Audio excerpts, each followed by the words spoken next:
We had one place that opened their door to us, and that was Reservoir Middle School. And the first person that I met was Jodi. She was the secretary there. And I walked in and introduced myself to her and said, this is what we would like to do. Is your facility available to meet on Sunday mornings for a church service? And she said, yeah, I think so. I think we'd enjoy that. I showed him the school and, where they would probably meet. A couple weeks later, they had their approval and they were meeting there. Jodi was the main point person, and she just kept asking me questions. Why are you doing this? Just totally shattered everything that I believed about church. Because, they said, oh yeah, we want you to come. And then they just kept coming around and telling me that. I didn't trust that they were really what they said they were. That's why I never would have walked into a church building.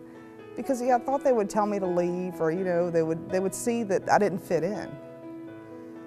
Because I was a drug addict, had all these issues, had home issues going on. I didn't want to talk about it. I didn't want to deal with it. I didn't want to talk about it. I was looking for a way to escape it.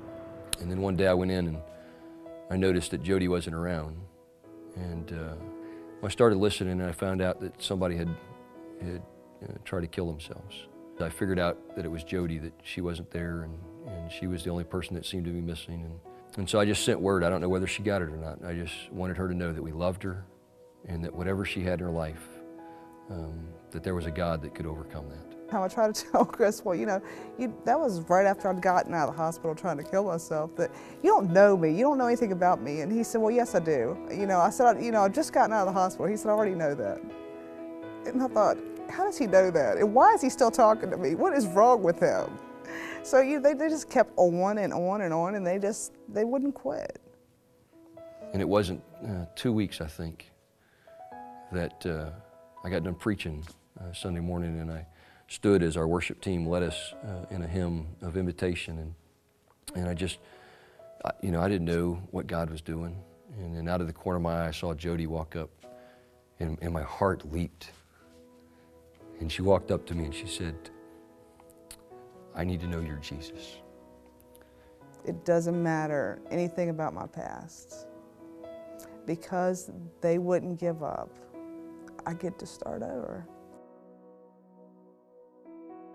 Church planning, you get away from it having to be about a building in the church, because there's lots of people out there who won't walk into a church building. They're not going to come to you. You better go to them.